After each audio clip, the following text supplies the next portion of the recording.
Session. Welcome back to Court is in Session, presented by the Caps on Sports podcast. My name is Anthony. I'm joined alongside my co-host, my bubble buddy, Nick. What's up? Bringing back the bubble buddy. What's up? Nothing.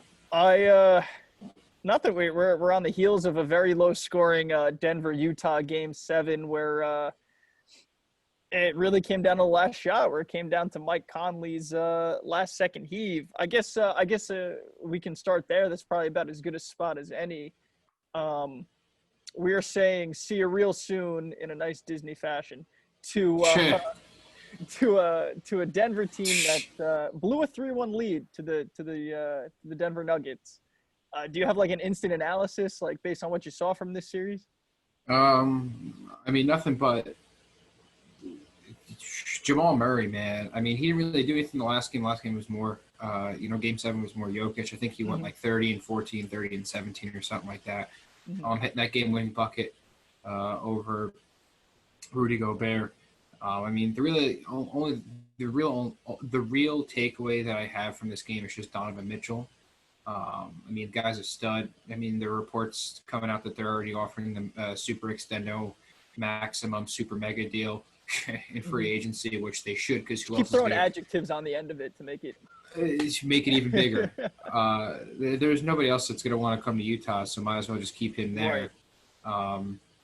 Stephen A. Smith this morning on First Take was saying how he compares him, or he's saying he's D-Wade 2.0. Which I can kind of see. Yeah, that's a pretty common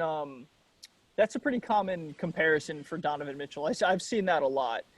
I mean, the way he makes plays, he could drive, he could shoot. I mean, he's not the best, he doesn't have the best shooting game. He doesn't have but his all-around aspects, he makes the team better. You clearly see how he literally put the team on the offense on his back as much as he could, and he's just a young star, and maybe Utah can do something to help him out a little bit next year, because he's gonna struggle. I mean, he can't keep doing it every year. Right, you're absolutely right. I think, well, you've alluded to it. So I guess we can start there with Donovan Mitchell getting that max extension. Every time a star kind of fizzles out in the playoffs, the rumors start to swirl, and one of the names that's always swirling is the New York Knicks, right? The Knicks it's all about how the Knicks passed up on Mitchell to get Frank Ntilikina in the draft, which is funny. And the Knicks just hired a Utah assistant that is very closely linked to Donovan Mitchell. I think we can look into that as a potential indicator that like Donovan Mitchell might have interest.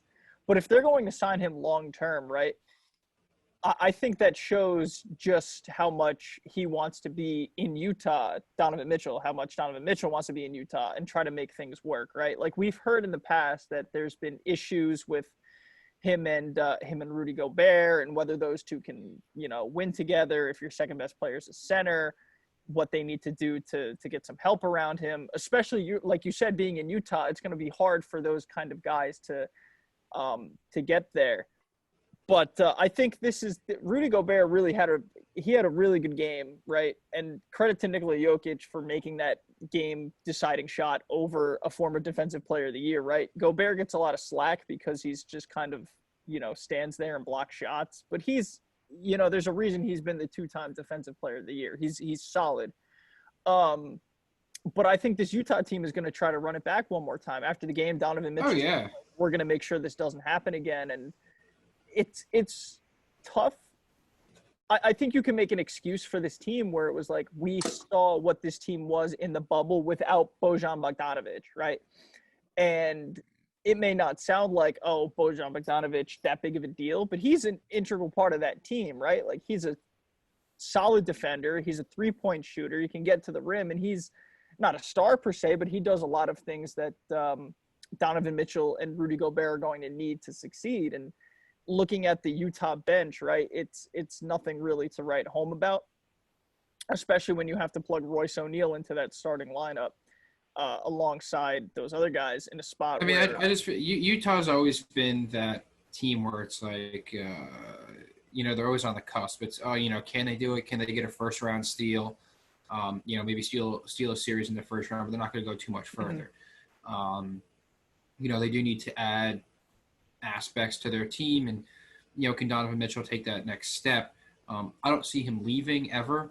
I think that this day and age, it's kind of, I guess it's kind of tough to say, because like players like LeBron just left to go to the Lakers, and AD went to the Lakers too. But when I think about like Dame Lillard and how Dame is so set on not leaving Portland, and making Portland, being a long time Portland fan, I know when it comes to the Celtics, there's already talks about keeping Jason Tatum for life and stuff like that. And I think those players take it to heart when they just want to be that homegrown. They want to stay there the whole career. Obviously until it's too late and they're done. So you think that Donovan Mitchell is closer to a Dame, where he's going to stay in the situation the entire career? I mean, you figure they're both lower level market teams. I mean, Portland and Utah. I mean, Portland probably has a little bit more appeal than Utah does, but they're both not high media, high trafficking cities where you're going to attract a LeBron, you're going to attract an AD, a Jimmy Butler, or anything like that. Right. So why not just stay there and make it your team for the next 10 years, be the cornerstone, and just have the front office do whatever they can to help you out with those free agent signings. Right. It's going to be difficult though with the free agent signings, to the point where they can lock him up long term, but we know that for a player like Donovan Mitchell, like a max money deal, like he if he wants to get traded, he can get traded. Whereas you signed other dudes to that kind of money, and it's a bit harder to get traded because they're not on the same level as a Donovan Mitchell. I think I agree with you to a certain sense. I think if they don't do anything in the next couple of years, I can see Donovan Mitchell getting upset. And I could see him getting frustrated and just being like, listen, can you guys freaking help me out here? Please. It'll be interesting to see what that threshold is where he gets frustrated. He's like, get me the hell out of here. I'm done. Well, one of the other situations here is Rudy Gobert is also up for an extension, I'm pretty sure. Let me just double check that while I'm talking here. But, he's an important part of their team too. And if those two don't get along, you don't want to be in a situation, if you're the Utah front office, where they're going, hey, him or me, what do you what do you want to do here? I mean, I can easily see Gobert going to another team for a fat deal that he doesn't necessarily deserve, and then just underperform his contract. But it's not. It's hard to find a big center like that that's such defensive presence, rebounding, alley-oops, blocking, all that kind of stuff. So he's a free agent after the 2021 season. So not this year, but next year. So he's got a contract year next year. Yeah. That means the team's going to try to ball. But exactly. on the other side, the Nuggets almost blew it at the end. Yeah, they scored 30 points in the second. But they show their immaturity on that last play, when instead of just dribbling out the last 8 seconds trying to take a foul up 2, they drive to the basket, and was it Monty Morris? No, it wasn't Monty Morris. No, it was Jamal Murray passed off to Torrey Craig. Torrey Craig missed the layup, and they were joking about it after the game. And when you win the game, you can joke about something like that. But if we were in a situation that's just a dumb play. It's just a straight up dumb play. You dribble out the clock. You take the free throws, you make 1 or 2, and you're at least guaranteed overtime. So they did show a little bit of their immaturity there. Do I think they make the same mistake again? Probably not. But they skated away from that, coming back 3-1, coming back from a 3-1 deficit. Very impressive. It'll be a good series against the Clippers next round. Okay, yeah, all right, we can get into that. You think it's going to be a good series against the Clippers? Yeah, I think they get washed. I don't know, man. It all depends on if Paul George can play basketball. If Paul George isn't shooting, it's tough, because both those teams are real good at playing a slow game of basketball. They're both really good defensively. They both play as a good team, pass the ball around, get their open shots. I don't know if it's going to be a blowout, but the Clippers are a better team. I can see the Clippers coming out victorious either way. I think the Clippers get swept. I'm being completely honest here. I don't think Denver has the guys to really defend Paul George, to defend Kawhi Leonard, to defend Lou Will, to defend Montrezl Harrell, right? Those guys are upper echelon NBA players, and Denver is very switchable, but I don't know if they have the talent to keep it to really keep it close, right? If Denver can get Jamal Murray to put up 50 again, yeah, it's going to be close. But you look at the defenders on the Clippers roster, and it's like I don't see a situation, especially if they get Pat Bev back. I don't know if we've had an update on Pat Bev, but Pat Bev is going to see that he dropped like 200 points in 7 games and be like, I'm not letting this dude drop 10, you know? I mean, especially because I think the Clippers are a much deeper team. I think that the Nuggets are going to need a little bit more help from their bench. Mm-hmm. Michael Porter Jr. is going to have to take a step up. Jokic is going to have to shoot the ball more. Michael Porter Jr. has to play defense, right? Mm-hmm. Like, the offense isn't a question. And if you're the Clippers, you're going like, hey, Michael Porter Jr., let this second-year dude in the league with back issues carry this team, and we'll go from there. Like, we can limit Jokic. We can limit yeah, and the Clippers have had some time off, so they're at least fully rested. Jamal Murray was on that. He was interviewing, or Scott Van Pelt was interviewing him last night, and Scott was like, oh, are you ready? You know, you got the Clippers on Thursday. And Jamal Murray's like, damn, I don't have 2 days off. I only got a day off. So Clippers. And he was hurt, and I think he was a little banged up in that. I think he hit his knee. I mean, I could see the Nuggets getting smacked around. I could see him taking a game or two. I don't know about a sweep, but we'll see. That'll be. I'm going to go on the record now and call it a sweep. Right. I guess we can keep it in the West, right? We got Houston and OKC. Another 7 coming up tonight, but we can talk about what we saw in Game 6, right? And what I saw was a very passive James Harden. Right. And I don't want to bag on James Harden, right, because he's pretty much like the heart and soul of that team. Right. But let's get I think we can, first of all, praise Chris Paul. Right. How do you not? I mean, you see what he does and how he deserves. I mean, you watch what he does, and how do you not think that he's the MVP? I mean, granted, I mean, you take him off that team, and, you know, I guess you can compare it to Giannis and LeBron. You take them off their respective teams, and the teams are obviously not as good. But you take Chris Paul off of that Thunder team. What are the Thunder? Nothing. Right. It's a bunch of young guys and Danilo Gallinari. And nothing. I don't know if they win 30 games with that roster without Chris Paul, but Chris Paul really elevates everybody up to a certain level.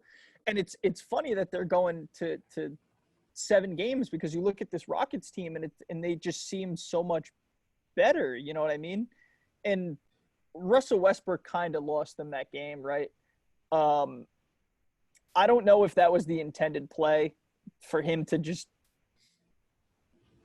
throw away the game basically in the final couple seconds, or really the final 3 minutes was the Russell Westbrook show. And in a close game, I think OKC is like, yes, give Russell Westbrook the ball. We've seen this for 11 years and we know what it is, right? Yeah, you'd rather lose with having Russell Westbrook shooting the ball than James Harden. You know, I mean, this is Game 7. This is, I mean, the most pressure is obviously on the Rockets, but it's mostly on James Harden. I mean, there's infinite pressure on the Rockets. There's almost no pressure on OKC, because I mean, the most danger, they're going into a Game 7, right, against the Houston Rockets, when OKC at the beginning of the season wasn't projected to even be in the playoffs, right? They were projected to trade away Chris Paul if he even, you know, suited up for him. Now he's suiting up for them, got them to a Game 7 against a Rockets team, against his former team. Like, this is personal for Chris Paul. Yeah, I mean, it's funny. It's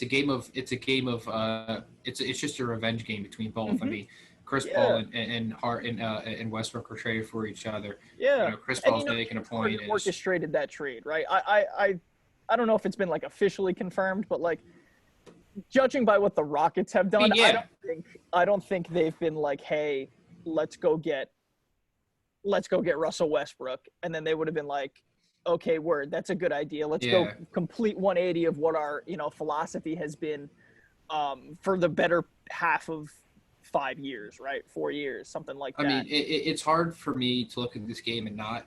I mean, I think the Rockets win. I mean, I'm going to predict the Rockets winning. I mean, they have arguably the best pure scorer in NBA history, the best one-on-one player in NBA history. James Harden has to. I mean, he's going to have to do it all, and this is really. He's a top 5 shooting guard of all time in my book. I mean, this is his make or break. I think. I think they lose this series, they lose this game. Everyone. I mean, those question marks should go up around James Harden. Is he? Well, we see the question marks already around D'Antoni, right? like when Well, Nick, I think he's gone. I mean, if they lose this game, he's gone. I think he might be gone either way. But I think if you lose in round one, it makes the conversation a lot easier to have, right? Yeah, I mean, I think the Rockets need to build their team differently. I think the D'Antoni style, Mhm. no big men. The bench really isn't too deep, just shooting the three ball. Like I get it. I mean, efficient wise, and that's the new NBA is taking the threes. Um, Mhm. but they don't. But what do they have? They have nothing. I mean, it's Harden, it's Westbrook, and then it's Robert Covington and Austin Rivers. That's really When the it. game comes down to a grind, like what OKC and what Chris Paul want to do, it really Mhm. favors them, right? So if Mhm. Houston in game 7 can get out and push the pace and make OKC play their game, they're going to Mhm. win, right? Easily. Obviously that's a strategy for like everybody get out and have them play their game, but it's just different when you have two diametrically opposed teams in a game 7 situation. So you're picking the Rockets. Yeah, I'm gonna take the Rockets. I think it's gonna be. I think the spread is Rockets -5. I would take OKC +5. I think it's gonna be. You think it's It's gonna be gonna come to. close? I I think don't it's think gonna. game 7s are always close, right? I Like think as we just gonna saw. be a grind. It's gonna be a grind, and I think Hmm. it's gonna come down to the last shot. But I think Um, the Rockets win. yeah, the last time the Rockets were in a game 7, they went I think it was 7 of 44 from 3 and they missed 27 straight of them. So that's just something I don't think is going to happen again. Like that's a statistical Yeah. anomaly, but we'll see how it goes there. But Houston is pretty much on the defensive side of the ball. Um, OKC is pretty much playing, or on the offensive side of the ball, OKC is pretty much playing 5-on-4, right? Houston is letting Lou Dort stand in the corner, and if he shoots and makes it, all right, bet, do it again. If he misses it, that's phenomenal. They're letting Lou Dort shoot the ball like there's no tomorrow. Hmm. And there might not be a tomorrow. So it's really imperative that Lou Dort makes his shots if they're going to leave him open. And there's been a lot of talk about Lou Dort's defense, so that's not an issue. But the offense is so come and go for him that it's almost, if OKC can't get anything out of him early, like what is the leash on that guy? If he's Mm-hmm. defending James Harden at a high level, but he can't make shots on the other end, like it's tough to see like what kind So, he gets. I'm gonna take OKC in this yeah. because I think the most dangerous thing in a basketball game or any game 7 situation is a team with nothing to lose. And we've talked about where OKC again shouldn't really have been here in the first place, right? If they go home, who cares? Like they weren't Mm-hmm. supposed to be there in the first place. And if they keep going, great. It shows how great of this would be Chris Paul's defining moment almost. Um, Mm-hmm. I'd have to go in a Chris Paul career retrospective, but off the top of my mind, like beating a former Houston the team that he was on at Houston in a game 7, sending home James Harden is A, the ultimate fuck you, and B, Setting home James Harden and Russell Westbrook. yeah. Well, I don't think there's beef between him and Russell Westbrook, right? I mean, you got traded for each other, so I guess that's kind of an issue on its own. But it's kind of like Russell Westbrook had nothing to do with it, really. Yeah. I think it was more James Harden being like, I want to play with Russell Westbrook, not Chris Paul. But we'll Mhm. see how that game goes. It's gonna be a fun one, I think. On the other Well, side of the bracket. Oh, sorry. Do you have a Yeah. thought? Go ahead. No, I was gonna say let's talk about Milwaukee. Yeah, we could talk about Milwaukee. Milwaukee goes down 1-0 to Houston. What And what this is what Milwaukee got slapped around. yeah, the final score 115 to 104. It They got wasn't slapped around. it wasn't pretty. Jimmy Butler had 40 points. Now They couldn't I stop think him. I think for the Heat to win the series, Mhm. Jimmy Butler's gonna have to put up 30 a game. Which is I don't really. within the realm of possibility. It is. Now, do I think he does that? I don't think he's going to put up 30 a game. I think that, he's going to need more help from Hero and Duncan Robinson and Bam. But I think if Milwaukee goes down, 2-0, they're done. I mean, coming back and winning, 4 out of the next 5-6 games is tough. Mhm. I mean, there's no home court advantage. I get that. But, any team that goes down 2-0, that's a pretty big hole, and especially getting beat, with the thing with Giannis is he really doesn't have that perimeter shooting ability. I think that's where I mean, that's what's going to push him to that next level and push that team to the next level is when he can shoot the basketball. But the whole, and now that, listen, speaking of Giannis, we'll talk about how he didn't want to guard Jimmy Butler. Not that he didn't want to guard, didn't we could talk about I have an opinion on that as well. And I think we're going to differ, but keep going. You're the defensive player of the year. You can guard 1 through 5. Oh, we're going to do it now. Okay. All right. Go ahead. I think it's just a joke that he doesn't ask or doesn't want to guard the opposing team's hottest or best player when it comes down to it. I mean, you see Jimmy Butler popping off. You won the defensive player of the year for whatever reason. You know, you have the length, you can block, you can stay in front of him, all this stuff, and he doesn't. He's willing to just play it into the system. I get Milwaukee has a good defensive. They're a good defensive team. They know how to rotate. But why wouldn't you want to? Why wouldn't you want to put that on your back? You're the team's best player, and you want to be in. You want to be in that moment. You want to be the reason your team wins the basketball game. I just don't see why he didn't want it. Yeah. And after the game, he was asked, like, did you want to switch on, or did you ask to switch on him? And he said, no, I do what the coach tells me to. And that's understandable, right? I get that, right? If you're, playing 4-3, or what is it now? We're going on. Yeah, but I get that too. I get that too. If you're not, okay, maybe you're a role player like Wes Matthews or Bledsoe. Okay, yeah, you'll do what the team tells you to do. But if you're arguably not only the best defensive player in the league, but the best overall player in the league, why aren't you taking that into your own hands? Sure. I think there's an argument for both sides, and you laid out the other, the other argument that that a lot of people, on Twitter and in the basketball sphere itself are saying, why didn't he, if he's the best player in the league, why doesn't he guard this dude that's dropping 40 points? And my answer to that is, he's one of the best help side defenders in the league, right? Jimmy Butler has said that. If you put him on Jimmy Butler, right, and Jimmy Butler gets by him, you don't have any help, you have Brook Lopez, who's one of the better shot blockers in the league, one of the better defensive centers in the league, but it's more difficult when you have Giannis and Brook Lopez standing in the center if whoever's guarding him, whether it be whether it be George Hill, Wes Matthews, Connaughton, DiVincenzo, all those guys got rotations on them, Chris Middleton, and none of it really mattered. But you do get stifled when you have Brook Lopez and Giannis in the center.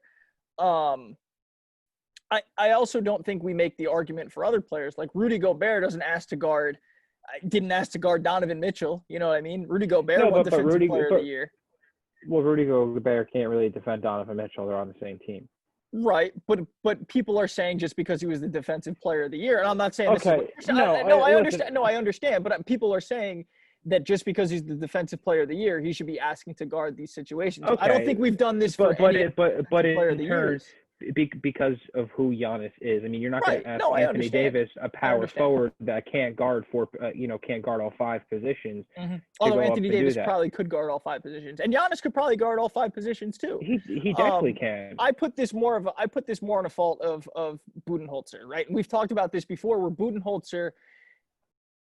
I mean, we've talked about it where it's hard, where you win 50 some odd games every season, and they ask you like, hey, why don't you switch your game plan? It's like, well, this game plan won us 55 games. It's like, well, you didn't win 55 games against the Miami Heat. You won 55 games against, the other derelicts of the NBA. Yeah. So it's a little bit of a different situation. I think there are situations where you can go like, hey, Giannis should be guarding Jimmy Butler, right? If you get switched onto it, you don't have to switch onto it. You don't have to stay home and try to see on your guy, and that will open up the floor for Jimmy Butler.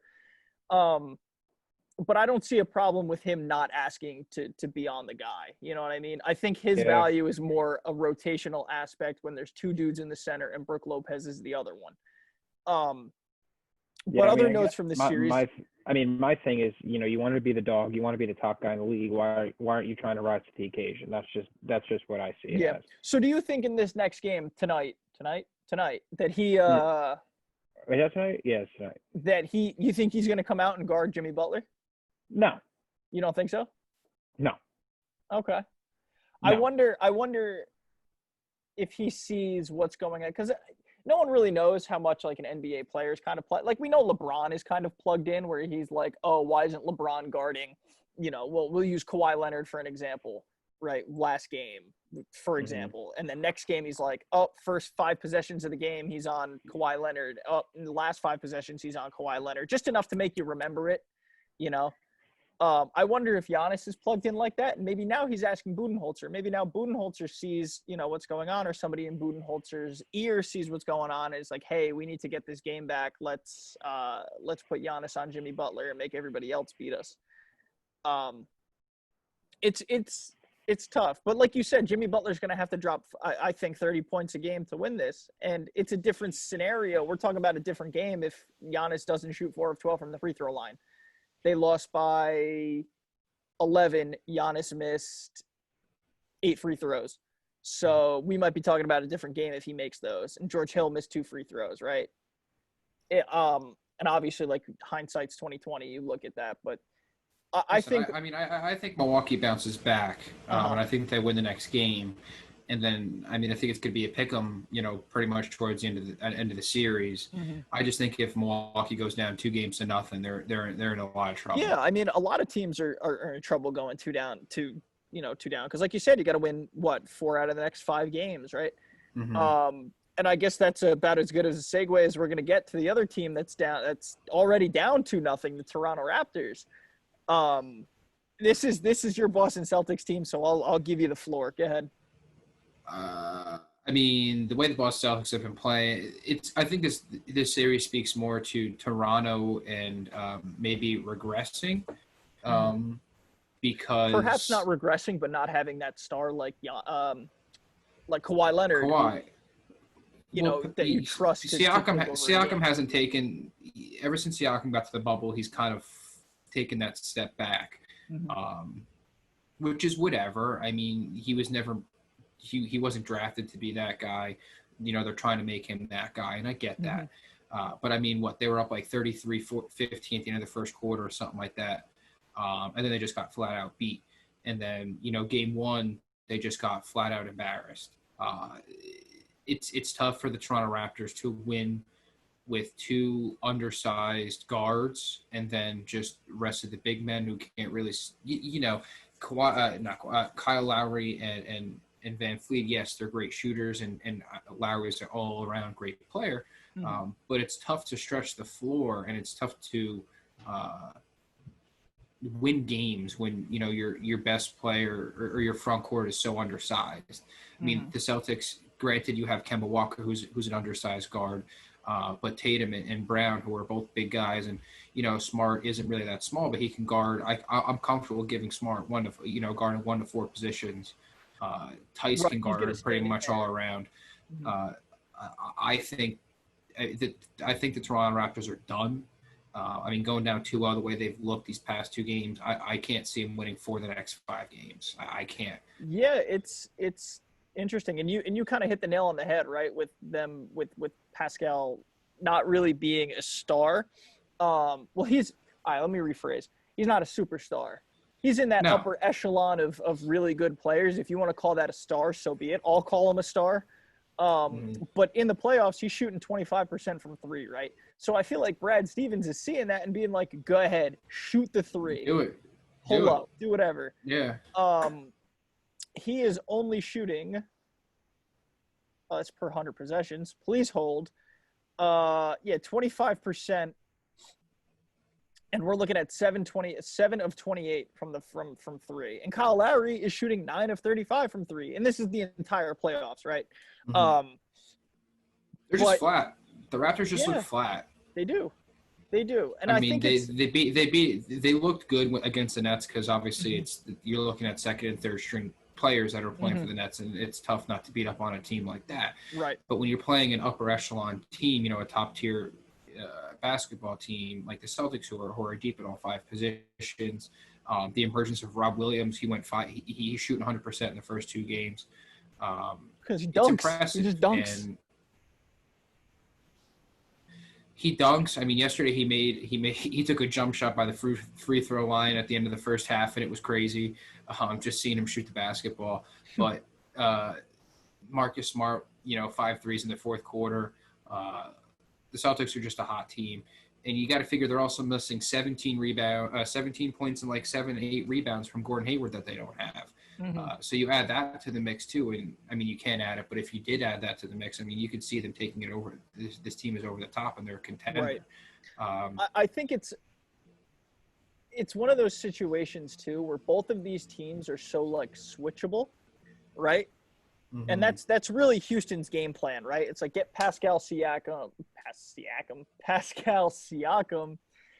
switch him onto a guy that was covering Van Vliet or Kyle Lowry, and then if Pascal Siakam is in a good situation, like he can either shoot the ball if you're going to stay home on the ball handler, or he can drive past a smaller guard.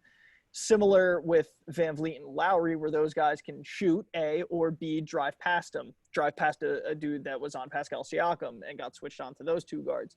You can't really do that with the Boston Celtics, right? If you switch on to if you in a switch situation, right, you're getting Daniel Tice, he's not the best defender out on the perimeter, but he's small enough and he's, kind of nimble enough to stay in front of certain guys. I don't know if he's going to stay in front of a guard like Van Vliet every single time, but he's going to make him work for it. He might bump him a little bit, and that wears on a guy. But then you got Marcus Smart, Jaylen Brown, Jason Tatum, right? Those three dudes are about as switchable as it gets, 1 through 4, right? Probably 1 through 3 for Brown, but I would even give Brown on the 4 for a little bit, and you can get away with it. And he did really well on Pascal Siakam, right? And Pascal Siakam is one of the beefier, more muscular power forwards in the league, but can still move very well. So it was good to see Jaylen Brown kind of, take that challenge and really make the most of it and do what he had to do. But those three guys are immensely switchable, and I think it's really thrown a wrench in what Nick Nurse wants to do in certain situations. I mean, between Marcus Smart, his just overall intensity on the defensive side of the ball. I mean, I know you've seen it. I know I've seen it, but it's just watching him play and the focus and the intensity that guy has. It's just crazy. I mean, I think the Celtics signed him to like a 40 or $50 million contract or something like that, and that's like he's severely underpaid the way he plays and the role he plays on that team. And he went 5 of 6 in the fourth quarter from 3, and that's really that was really different. And that's what you get from Marcus Smart. Like Marcus Smart is going to in the third quarter he went 0 for 4 from 3. But he don't care. He'll shoot the ball if he gets an open shot, and that's what you need, especially in the playoffs. You need that confidence. Right. You get the. And his that confidence was my thing is unwavering. I wish I had that confidence in anything. I mean, yeah. I mean, that was my thing with Daniel Tice when we played the Sixers last round. Is he would get those wide open looks from 3 after the pick and pop, and he wouldn't take it because he misses one. And he's like, let me just give it to Tatum. Let Tatum figure it out. You see Marcus Smart that's just going to sit out there, and he's getting a wide open 3. Screw it. Let me just heave it up. He bricks it, fine. He'll run after the rebound, try to pick somebody's pocket, and then make a turnover out of it. Tatum is a stud. Jaylen Brown's a stud. I love what I'm seeing from Rob this team is Williams. built for it. Yeah, and it's a 3-point win with Kemba Walker. Only 17 points, but 6 of 18 from the floor, 1 of 8 from 3, 4 or 5 from the free throw line. And but I that's think one of the situations where you don't need. And I'll let you go. I'm sorry, but that's my thing. So even with Kyrie last year or 2 years ago, whenever we had him in the playoffs, because it's just all a blur at this point, he would go, you could say 6 of 20 or 6 of, maybe 10 of 25, and they're losing the game because he's going to keep, for whatever reason, the team wasn't together. You look how this team is built, and now you see Kemba, who isn't really having necessarily the best shooting night, but that's okay because the rest of this team has got his back. You pass out of a play. Now, I think it also plays into Tatum taking that extra step. Right, Jaylen Brown taking that extra step. Absolutely. And I think Kyrie being off the team actually kind of helps Tatum and Jaylen Brown take that next step. Right. Sure. But, oh, my God. I can't wait. I mean, again, I'm taking the Celtics. I think it's done. I think the Raptors are done. I don't see them winning 4 out of the next 5 games. Maybe they win a game or two and whatever, but I can't see the Raptors digging themselves out of a hole. I'm with you.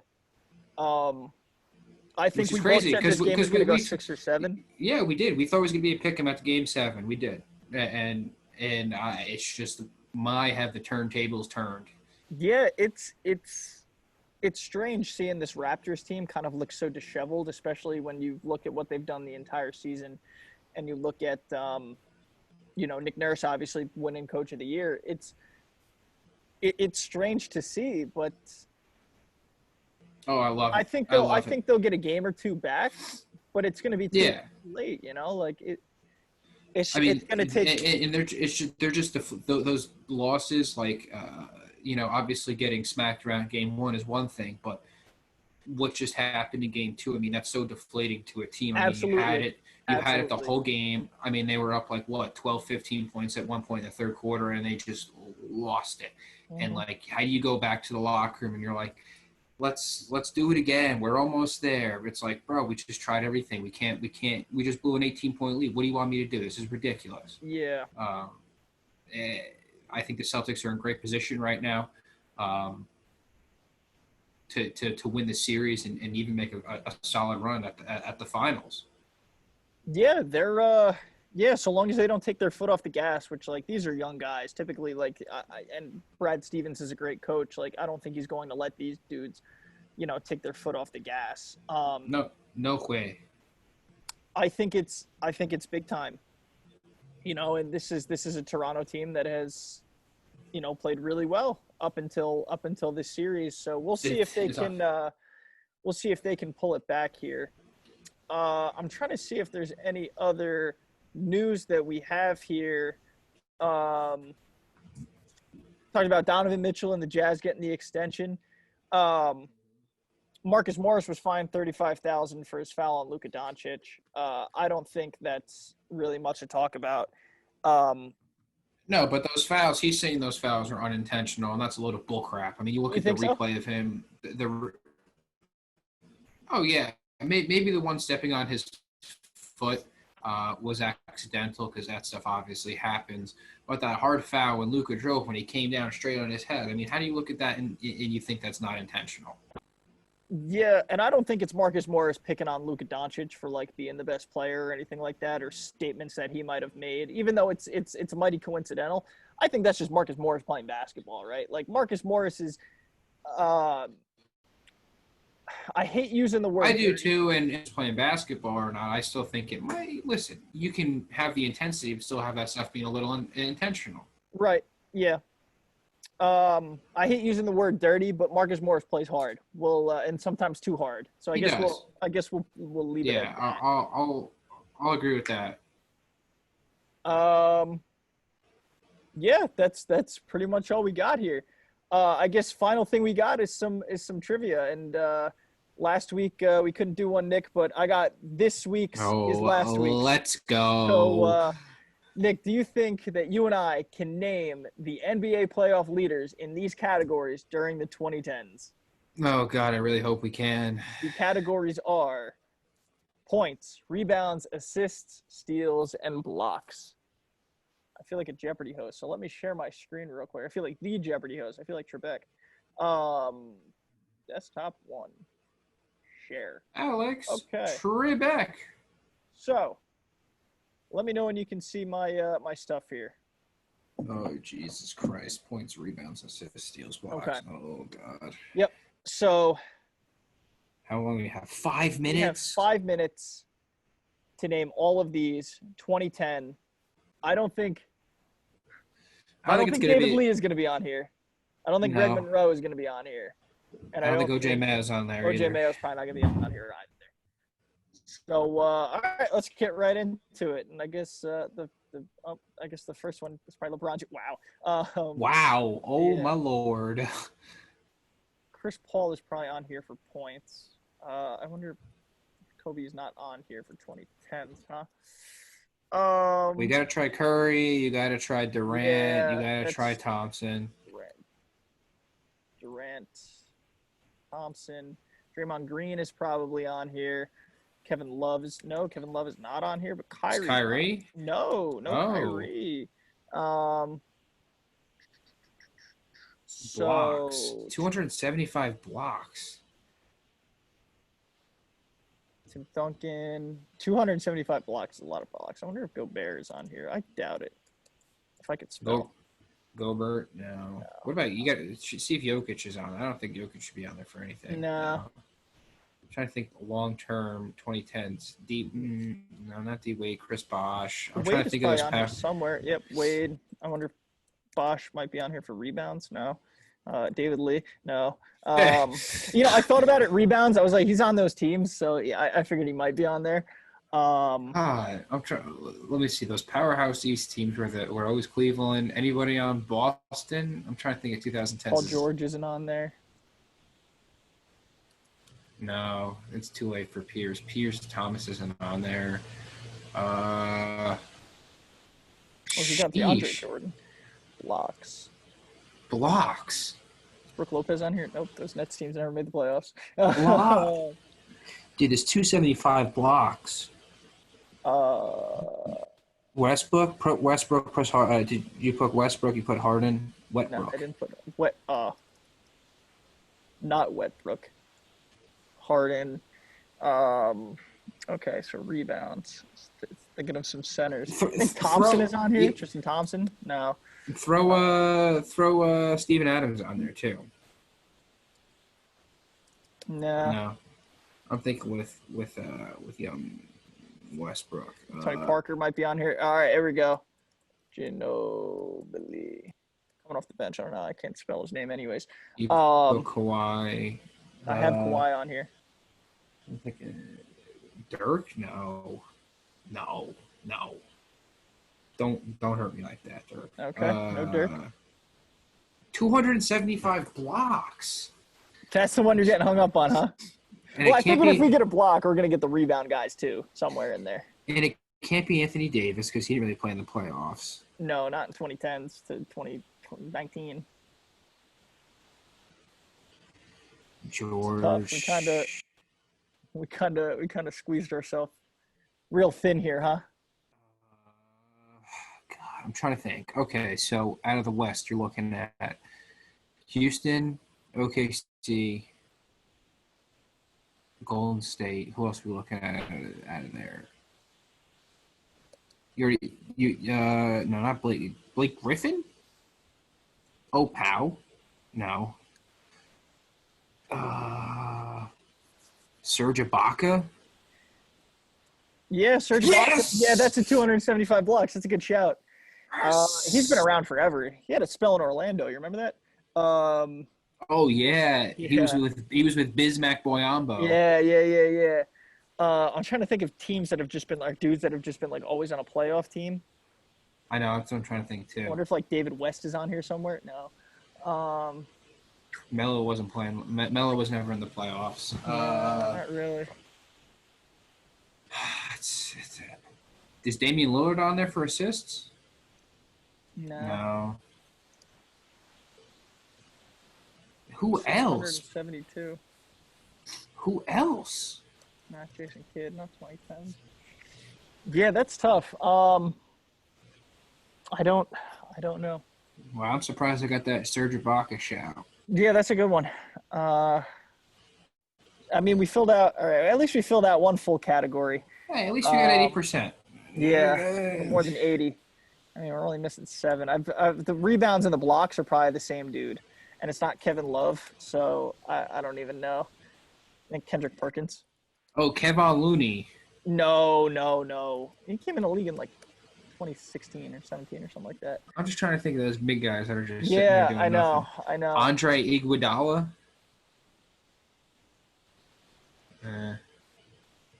Hey, there's one. Right. Yeah, there's one. Rondo. Dwight Howard. We would have got Ginobili if I can spell his name right. And Big Al. And I was right. Blocks and rebounds, we would have got the same guy. Miss Rondo. Big Al. I was just 2 Celtics players, man. Come on. Yeah, tough one. But 88%, average score of 82. So I'll All take right. that. That's pretty good. All about that. All about being above average. Yeah, for sure. So I think that's all the time we got, Nick. These are getting a little bit shorter as the time goes on, but hopefully as the games get better, we'll have a little bit more to talk about. If you like what you heard so far, please remember to like, rate, review, follow us on social media. Follow us on social On media. socials. My Twitter is at Burner Anthony. Yours is at Tobias_Nick. Nick, any closing remarks, thoughts, comments, concerns? Go Celtics. All right, go Celtics. That's all I can say. Until next time. Until next week. Peace. Yes, sir. Oh, well, I'm itching my eye.